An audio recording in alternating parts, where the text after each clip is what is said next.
Hi guys, welcome to HoBo Mods, and today we are going to do cold air induction. So basically, there's always big debates about cold air induction. It sucks. The debate it makes sense. It sucks hot air from the engine bay where the factory unit is designed and developed, and thousands of rands have been US dollars have been spent on getting it to be as efficient as possible. But I did a test on this vehicle and I found the intake temperature rising up to 48 degrees, 58 turning into the driveway degrees Celsius, and I feel that's too hot. I do need to do a cold air induction as a sporting mod for WaterMeth, DIY WaterMeth that would be up and coming. So this would be a sporting mod for the WaterMeth, and let's test if this setup is better than this setup in the sense of cold air, not horsepower ratings, dyno tunes or anything of that nature. And then while we're at it, let's build a heat shield. Let's give this filter opportunity to get cold air from the wheel arch and see if that makes a difference.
Okay, so we are recording a intake temperature of 33 degrees standing still.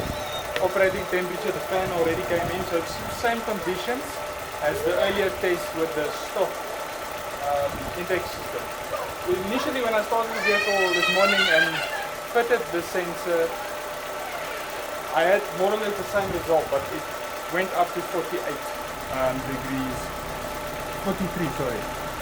So let's do a comparison without the heat shield and then we'll add the heat shield. 50. 51. 51 and rising.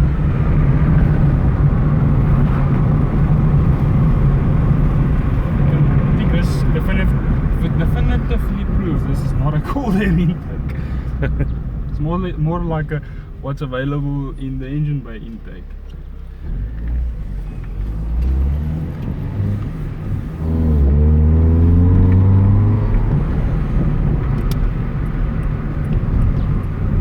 It's jumping between 48 and 50. Let's put some speed to it. 50.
loud and obnoxious, so I do enjoy this a lot more.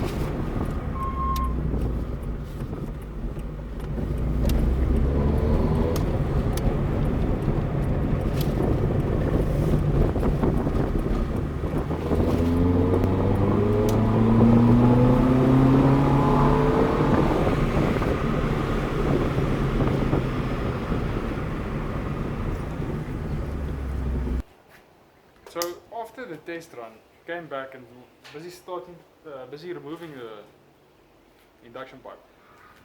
Actually noticed it's actually hot to the touch. It's insane how hot it is. This, let's call it stainless steel, and the filter itself is actually hot. Well, to think it's lying just by the exhaust. So I think getting everything on this angle, well, more or less like this, on the other side of the heat shield will definitely make a difference. Definitely.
Okay, so basically we created a template here.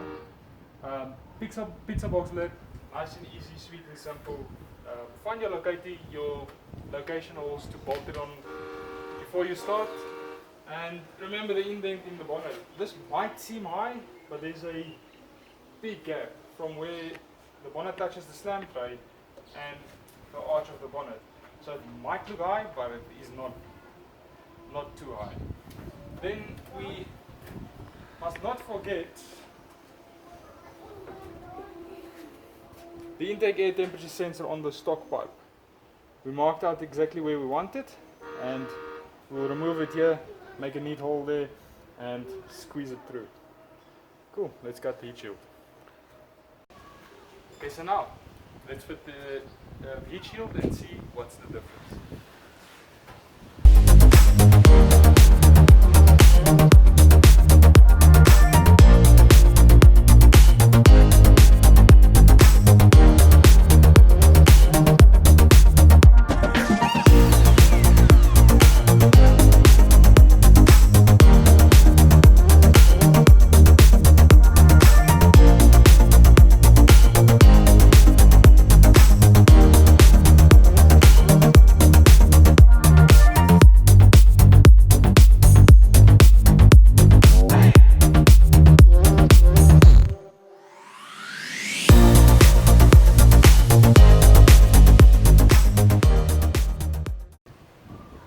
Okay, cool. So, heat shield's installed, induction pipe is in, temperature probe is in, and we are quite constant with the starting degrees Celsius with being 34. It's 33. This one's actually 34, but let's throw that 1 degree out. Let's call it noise. So I think it's quite solid, it's neat, it's nicely done, it's not going to rattle. Definitely something I'm going to add is one of these types of rubbers. We'll definitely add that on the edges and give it a bit of paint, but we will do that when we do the water meth. DIY water method injection. Still a lot of R&D happening there, but we are definitely getting closer to that.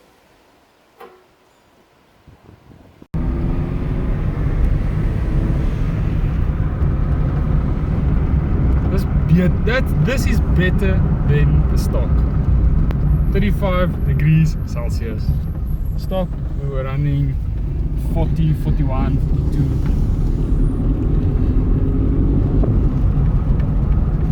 35.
Running colder than the stock, it's running colder than the colder induction intake pipe,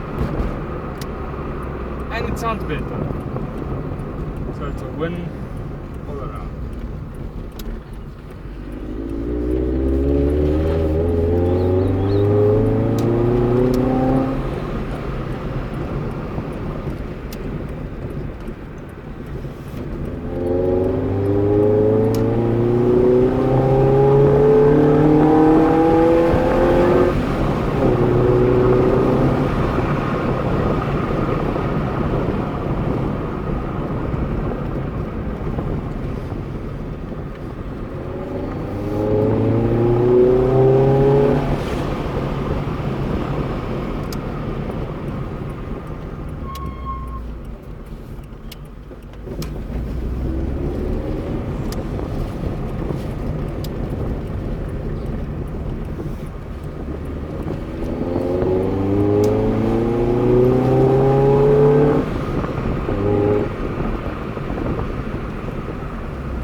So I think that proves that anything will be a success if you put your mind to it and do it the right way. On the stock intake, on the stock air cleaner, we had a temperature inside the manifold, inside the induction pipe of 44. With the induction pipe, with the lovely shiny induction pipe with the filter, 5150. Running it now with the heat shield, we've got 33, 34, and it stayed, even feeling the pipe and the filter, it stayed cold. It's not hot as the second run we did. So let's run through the parts list here. This is a Samco Sport silicone pipe. This is the cheapest shit you can buy. I would not turbo with this. Definitely would not turbo something with this. Although maybe we should try that. It's a 63mm to a 76mm with a 76mm stainless steel straight piece of pipe with a Sonta air filter. So these are the cheapest filters we can buy in our area. I do not like these filters. I'm going to replace it with a BMG or a K&N filter because I feel this filter only will filter small children, rocks and cows. but yeah, we will definitely change the filter. So this is a supporting mod for AutoMeth that's busy. We are seriously busy with it. If there's any mods you guys want us to try on this vehicle, this will be our R&D vehicle. It's my wife's car, so it's like a rental. You can drive it the way you drive a rental car. It's her car, not mine. So yeah, it makes things easier. But if there's any mods you want us to try, let me know. We'll do a HoBo budget build on it and see what happens. Please comment exhaust, please comment exhaust, please. Thanks guys. Thanks for watching the video. I hope you enjoyed it. If you liked the video, please like, comment and subscribe. And we will see you on the next video.